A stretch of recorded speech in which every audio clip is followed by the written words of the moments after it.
બારડોલી ગ્રામ વિકાસ credit સોસાયટીના પ્રમુખ હસુ પટેલ અને અન્ય ડિરેક્ટરોએ પોતે ચાંદી નથી વેચી એવું સહકારી ચોપડે નિવેદન કર્યા બાદ કિરણ સોનીએ પોતે ચાંદી ખરીદ્યાની એફિડેવિટ કરતા સહકારી આલમ હચમચી ગયું છે। એ જ એફિડેવિટ બાબતની હકીકત આજે કેમેરા સમક્ષ કિરણ સોનીએ કબૂલી હતી। જે મારું પહેલું જે પોલીસ નિવેદન છે તદ્દન ખોટું છે। એ મારે ટોટલી બેંકના હોદ્દેદારોના દબાણમાં આવીને આપ્યું હતું। એ સૌ પ્રથમ આપણે મને નિકુંજભાઈની ઓફિસે મને બોલાવ્યા હતા।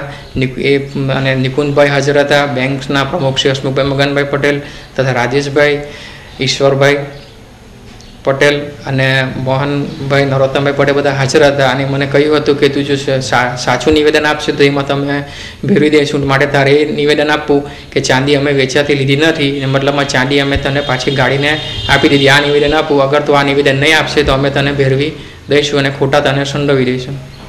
ચાંદીનો જે તે સમયે ચાંદી ગાળેલી હતી ને ચાંદી વેચી નાખી। એ ચાંદીના સિક્કા ગ્રામ વિકાસ બેંકના માર્કાવાળા હતા। હા, ગ્રામ વિકાસ બેંકના માર્કાવાળા હતા। એનું વજન કેટલું હતું? એક સિક્કાનું વજન 30 ગ્રામ હતું ને ટોટલ આખી ચાંદીનું વજન કેટલું? 42 કિલો 750 ગ્રામ। આટલું ઓછું હોય તેમ કિરણ સોનીને ચાંદી બાબત નિવેદન ન આપવા અને પોલીસ તપાસને ગેરમાર્ગે દોરવા માટે બેંકના ડિરેક્ટર નિકુંજ વકીલની ઓફિસમાં લઈ જઈ કિરણ સોનીને ધાકધમકી આપવામાં આવી હતી।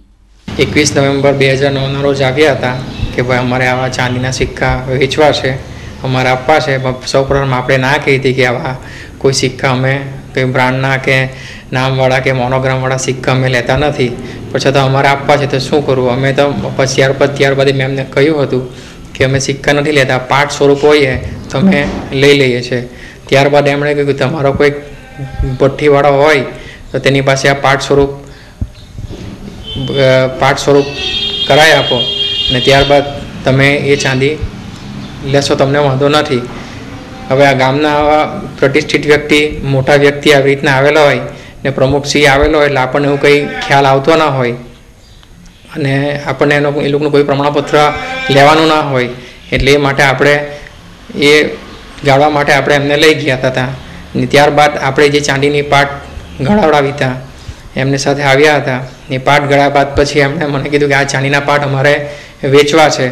ત્યારબાદ એમણે થોડુંક મૌખિક અમને કહ્યું હતું કે આ પાટ લેવામાં તમને કંઈ વાંધો નથી, અમે સંપૂર્ણ અમારી જવાબદારી છે, અમે સંપૂર્ણ અમારી જવાબદારી છે, પ્લસ આની અંદર તમને કશું થશે નહીં એની અમારી સંપૂર્ણ ખાતરી છે। ત્યારબાદ એમને ચાંદીના જે વજન હતું 42 કિલો 750 ગ્રામ, એના જે રૂપિયા થતા હતા તેમને મેં પહેલાં ચેકથી રૂપિયા આપવાનું કહ્યું હતું, પણ સૌપ્રથમ એમણે મને ચેકથી રૂપિયા આપવાનું ના કહ્યું હતું। ત્યાંના અવેજીમાં એ 12,05,000 રૂપિયા એમને રોકડા આપ્યા હતા। એક સહકારી બેંકના હોદ્દેદાર અને સમાજમાં ઉચ્ચ સ્થાન ધરાવતા બેંકના પ્રમુખ અને ડિરેક્ટરો આવી ધાકધમકી આપવા જેવી હરકત કરે ત્યારે આવા લોકો જ સહકારી ક્ષેત્રનો મૃત્યુઘંટ વગાડશે એ ચોક્કસ વાત છે।